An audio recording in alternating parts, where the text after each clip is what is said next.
big numbers getting put down with J.Florence and Joao Chianca. And right to live action here with J.Florence carving off the top at Sunset Beach. Another beautiful rail carve for the two-time world champ. Goes for a big fin right behind him. The smooth E.Ewing. Nice rail work by the Australian. And gets caught up. So an error to begin with for E.Ewing. O.Wright, the lone goofy foot in this heat, smacking off the top.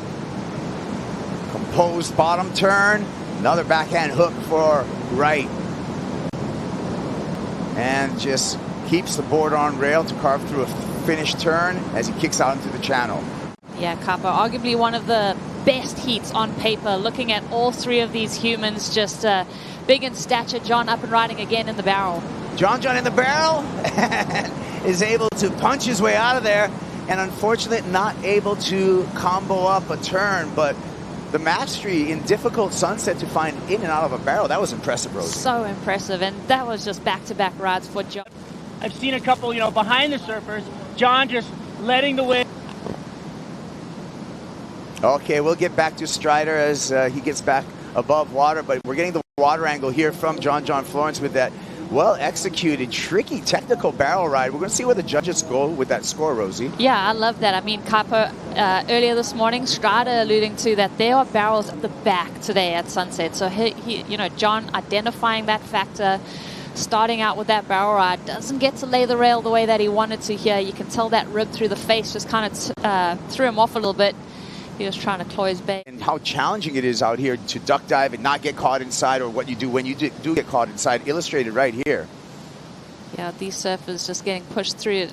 There's just so much water running at the moment. I think John might use this. He might get the double up bonus section here, Caps. John.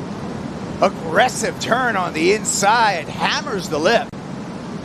And that, you saw him loading up for it, and that was just incredible. That was I think that's going to be a good number based off solely the aggression that he showed in that turn. He looks for this kind of double up rebate. This is where you hit that double up section. The wave really starts to kind of smooth out the open face, and he just jams it up in that section.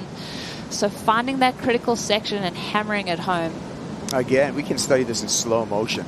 And look at that board, Cups. I mean, it's a short board under his feet, but you can tell there's a lot of foam distributed in that short length. Owen scratching into this one.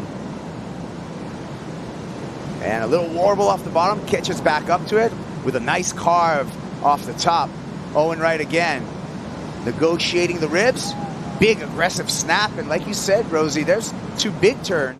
Here's O.Wright, another look at it, Rosie. Yeah, he tries to grab that rail just to steady himself, hits a bobble, but he did so well to kind of regather himself at the top of that wave, stays low and compact. He's such a tall guy. It's easy to get thrown off kilter when you're hitting those bumps. Right behind him, J.Florence fading a bottom turn, hooking a top turn, looking for more open face, and he's not going to find it. Yeah, that was an interesting back and forth, just looking at the different faces of the waves there. I mean, Owen had a lot of, bump to contend with, being the first wave of the set, where John kind of gets that silky entry into that double up. Well, here he goes. And this is going to be important for him. He gets the little roll in here. It's a whitewater face, long bottom turn.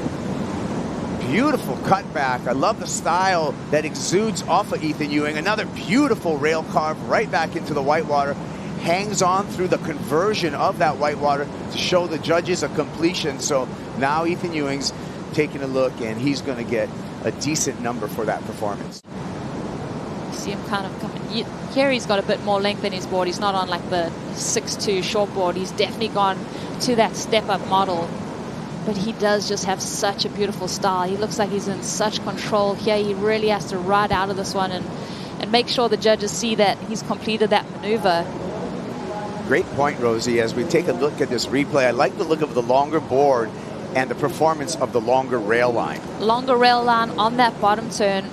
That is just such an essential component out here at Sunset, is that bottom turn. Unfortunately for Ethan, this wave kind of got a bit burgery, Carps. It didn't have that stand-up section for him to really attack. And let's see how he can utilize that, but it looks like there's a lot of space between these surfers in the lineup. J.Florence, heat leader off the bottom, carves off the top, way back, fading that carve, and maybe a little too far. He's just going to get that one big turn out of that wave. Oh, I love it. I love that he just puts that emphasis, everything into that one turn. He's not eyes down the line thinking about the next maneuver. Here we go, drops in, clean face, bowling up at him. And this is such a wonderful feeling as a surfer, just relying on that rail and just letting that speed and that flow just carry you through. And John does it so well. I think a lot of surfers kind of look at this rail game of John's and try and imitate what he's doing on the wave. Love the water angle, and now we're going to break it down in slow motion. Yeah, you see that drop in, Carps. He really bides his time on the bottom, touches that hand to the face so he can super low, just digs in pretty much half of his board almost right there. It's pretty cool. No Ewan in sight. There he is. Here we go. Drops into this one. Off the bottom. Big turn off the top. Lots of commitment by Ethan Ewing on that first turn. Wants some more. Foam climb in a difficult section and is able to hang on to show completion. Talk about never give up attitude.